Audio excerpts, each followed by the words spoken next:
Hey, what is up guys, this is ForeverAloneYugioh and today I have an Amazonas deck that I would like to share with you guys. I used this deck all the way down from Platinum 3 to King of Games and I got to KOG with just 35 cumulative victories, which is my personal best records in terms of cumulative victories from Plat 3 to King of Games. But do note that I reached KOG on the 22nd, so that's like 5 days ago. It was I think the day before the new main box release, so you have to keep that in mind because my card choices were not adjusted to the new main box. So yeah, let's get on to the deck itself.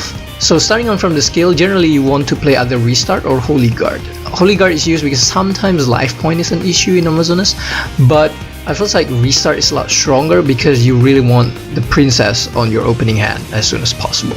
So onto the monster lineup itself. First you have triple Amazonas princess. Obviously you have to play 3 princess, less than 3 is not good. Your main searcher, your main engine, the best card in the deck aside from Onslaught, hands down. The next one we play the 1 queen, the main monster that you usually want to special summon from Princess effect. But I do feel like sometimes Queen can be a double-edged sword, because when you special summon Queen, usually you will have Princess on attack position and this Princess cannot be destroyed by battle. So depending on what your opponent can do on their next turn, you can just straight up get OTK'd if they can spam the board and just keep attacking on Princess. I think it did happen to me like once against Sylvan, and you know, Sylvan have like really strong special summoning abilities, and I think that Sylvan player just kept attacking on my princess and he had like 2 Guardioaks and won the big tree or something like that, so it was like over 4,000. So do keep that in mind if you want to special summon Queen. Sometimes Queen is not always the best special summon. Sometimes you want to special summon maybe the baby tiger instead of the Queen, or maybe a Swordswoman. So special summon Queen if you think you can protect yourself from OTK on the next turn, but for the most part you want to special summon Queen, but just do keep that in mind that you can get OTK. And the next one we have triple Amazonas Swordswoman. Obviously this is another good Amazonas cards because your opponent just straight up take battle damage from you, so this card can become really handy. Especially when attacking like a defense position monster, you don't fear anything pretty much, especially if you have Onslaught face up. And sometimes you are in that desperate situations where you can't really risk a lot of life points, but you need to get rid of one boss monster, for example. So in that situation, Swordswoman is really good. So definitely play 3 Swordswoman, no questions. And the next one we have triple Amazonas baby tiger. Most deck that I see only play 2 baby tiger. I personally really like 3. The reason is because I want to see princess plus a baby tiger in my opening hand. This is usually my ideal hand, especially if you're going second, because just off these 2 cards your end board will be something like a baby tiger, a princess, a queen, and an onslaught, just from these 2 cards. So just from these 2 cards combination gives you a really strong board that your opponent have to break. 3 monster with an onslaught, that's generally a game. So on to the spell and trap cards. I play 1 Cosmic Cyclone, triple econ'd, 1 Storm, 1 Willpower, triple Onslaught, and 1 Providence. So starting on from Onslaught, this is by far the best card of the deck. This card makes the deck. So I don't really agree with people that only play 2 Onslaught, simply because today's meta everything just destroys. You know, most decks can pop back rows. So if you don't have Onslaught, this deck is really weak. Like, you can feel it. Without Onslaught, generally you will get Onslaught. So in that case, having multiple Onslaught in your hand is good, or at least not that bad, because in case your opponent just pop it, then you have a backup. And this card is that important, as in this is your main win con. So without this, your deck is essentially becoming a Unga Bunga deck. So definitely play triple Onslaught, less than triple I don't agree, but each to their own.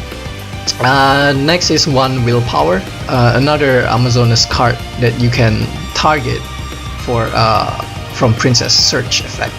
So some people do play a powerful Rebirth, but I feels like powerful Rebirth is not really needed. Just 1 Willpower generally is good, or I think some decks also play 2 Willpower, which is I think it's also okay because sometimes you do want that extra special summon to special summon princess maybe, but one willpower I feel like it's working, and also it free up one space for a tech card.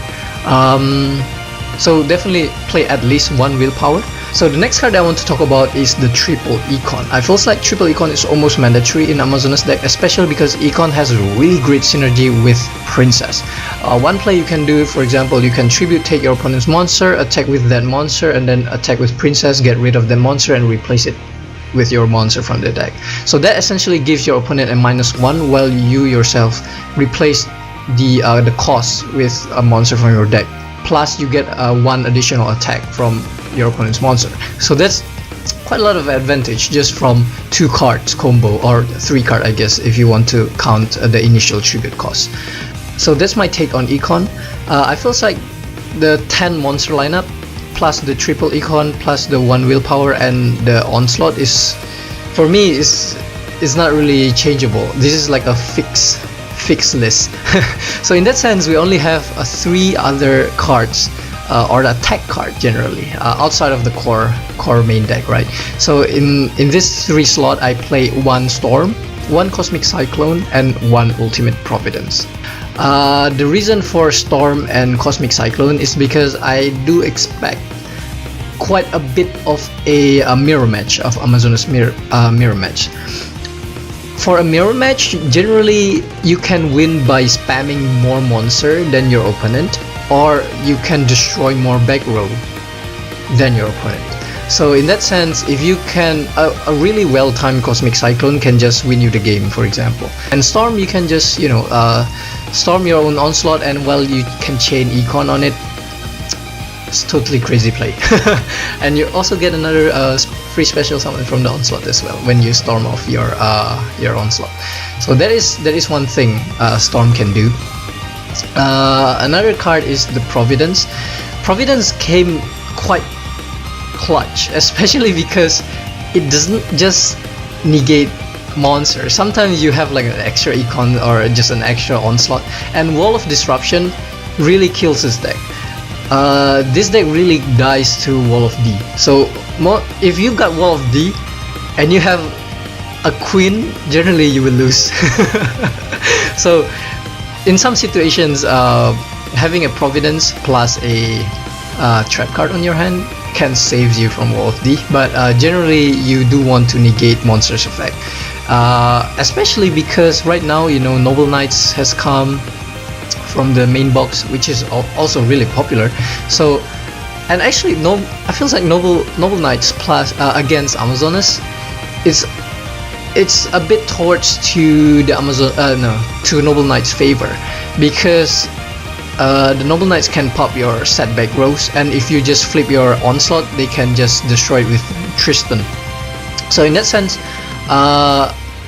if I were to climb right now using Amazonas, I would kind of change the 3 tech card to counter a little bit of Noble Knights and also spellbooks, because honestly this deck do have a little bit of a trouble against Facebook if you don't have more than 1 onslaught.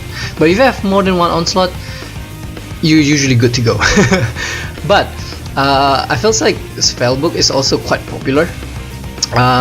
So I think I'm thinking that Storm and also Cosmic Cyclone can go in favor for maybe Canadia. Aside from Canadia, obviously Forbidden Chalice is also a thing and might be better in maybe another in certain situation than Canadia.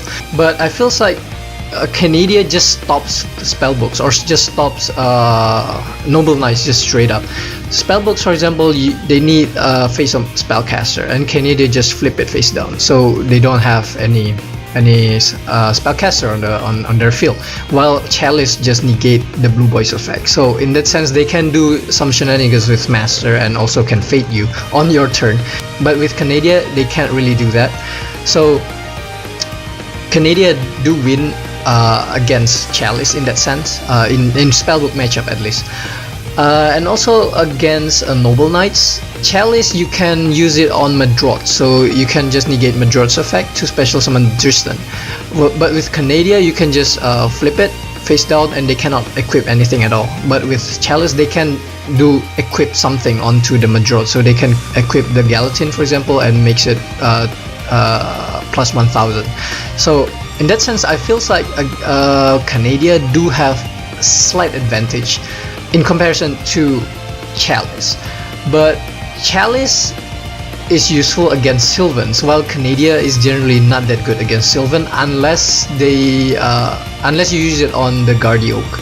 So, but overall, I still feels like Canada is the stronger card than Chalice. So, if I were to climb right now, if I were not yet King of Games, I will definitely opt to use the double Canada instead of the one Cyclone and the one Storm.